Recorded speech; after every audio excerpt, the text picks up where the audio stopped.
나만 또 뒤처지는 거 아닌가, 부동산 하락장이 끝나고 이제 상승을 하나, 지금 당장 빠르게 수익을 보고 싶다라고 하면 지금 시점에서 조금 주목해 볼 만한 그런 지역도 있을까요? 지금 움직이는 지역들이 주목해 볼 지역, 지금 또 많이 움직이는 게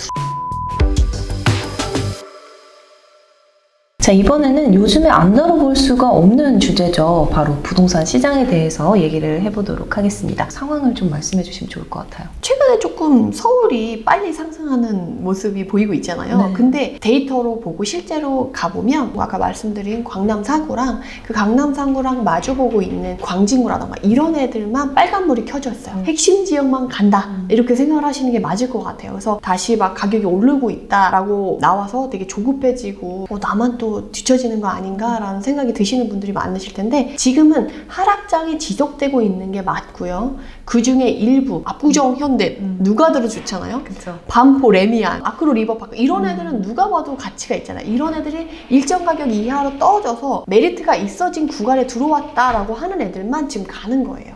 그리고 실제로 현장에 나갔을 때 그런 가격대에 있는 애들이 거래가 몇 건 되잖아요. 그럼 그 다음에 바닥을 찍고 가격이 상승하면 그게 유지가 되는 지역이 있고 유지가 되지 않는 지역도 있어요. 그래서 지금 전반적으로 내가 빨리 움직여야 되나? 부동산 하락장이 끝나고 이제 상승을 하나?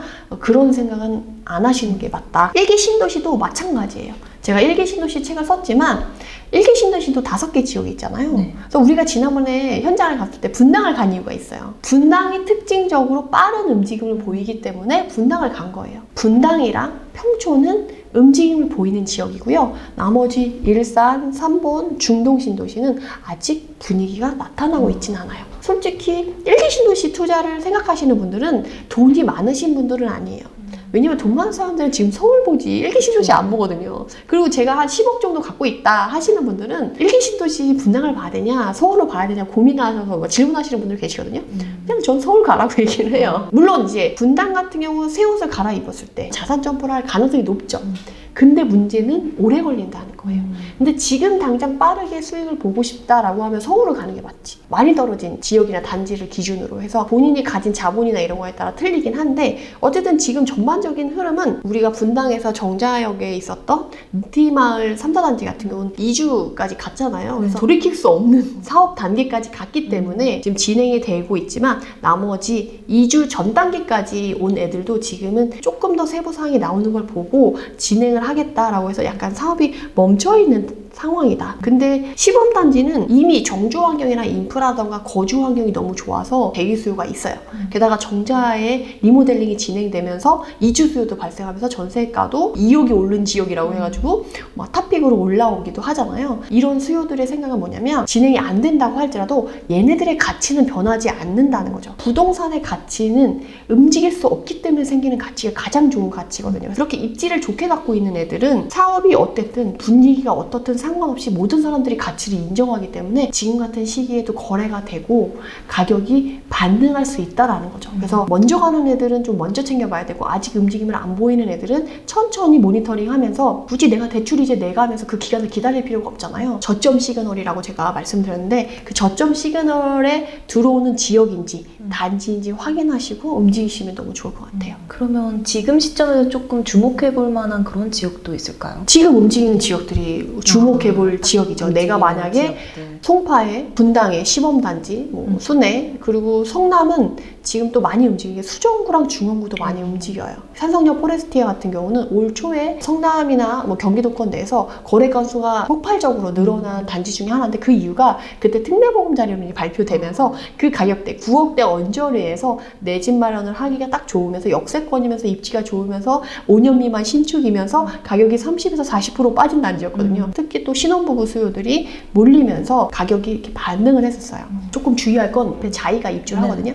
그럼 그때 흔들릴 거예요. 제가 이렇게 얘기를 했다라서 당장 가서 산성역 포레스트에 관심을 가져야지라고 얘기를 하면 안 되고, 생각하시면 안 되고, 옆에 입주 물량이 있으니까 그때 흔들릴 때 내가 메리트 있는 가격에 들어오는지 안 들어오는지를 보고 판단하셔도 늦지 않으실 것 같아요. 우리가 봤던 좋은 단지들은 22년도에 가격이 정말 많이 떨어졌을 때 1년에 그 단지에 몇천 세대가 있는데 거래가 단 2건밖에 안 됐어요. 정말 급한 사람 2사람만 거래를 할 정도로 이 가격대는 안 팔아가 형성되는 지역이 있어요. 그런 지역은 물건이 나왔을 때 거래를 해보셔도 되고, 그 그렇지 않다라고 하면 지금 내가 관심 있는 지역이 움직이지 않는 지역이다 라고 해서 공부를 안 하고 조사를 안 하는 게 아니라 지금 에너지가 있는 지역이 있잖아요.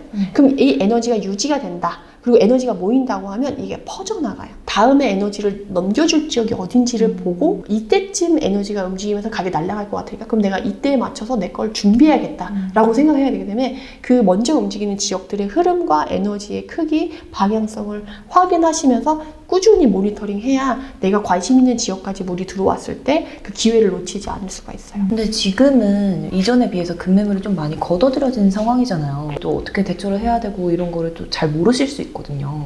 여러분들이 참 안타까운 게 필요에 의해서 사고팔고를 하시거든요. 그러니까 당장 필요하니까 집을 보러 가요. 그러니까 당장 필요하니까 지금 나와 있는 물건 중에 고르려고 하거든요. 그렇게 하지 마시고 미리 전부터 알아보셔야 돼요.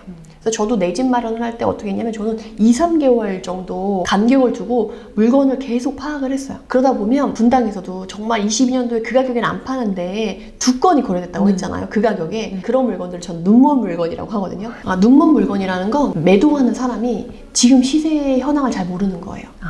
나중에 계약을 하고 나서 알게 될 수가 있어요. 계약을 파기하고 싶다 이러실 수 있으니까 그럴 때는 계약을 파기하지 못하게 중도금을 납부해서 가끔 부동산 사장님들이 거래가 안 되니까 가격을 낮춰야지만 거래가 된다라고 해서 투자자 입장에서는 작업하는 물건이라고 얘기를 하기도 하거든요. 그래서 그런 작업된 물건 같은 경우는 좀 가격이 쌀 수가 있어요. 그런 물건이 아님에도 싼 물건들은 매도자가 어쩔 수 없이 특히나 그런 물건이 제일 많이 나는 건 세금 관련 문제가 많아요. 세금 내는 금액이나 깎아서 내는 금액이나 똑같다는 거지. 그러면 차라리 세금 안 내고 싸게 판다는 거예요. 그러면 거래가 되니까. 그래서 그런 식으로 눈먼 물건들이 나올 수가 있어요. 급하지 않다고 하면 그 물건을 기다리면서 사장님들한테 그 조건을 딱 얘기해 놓고 1순위로 연락을 받을 수 있게끔 만들어 놓는 준비가 필요하죠. 그런 것들을 챙겨보시면 너무 좋을 것 같습니다. 네.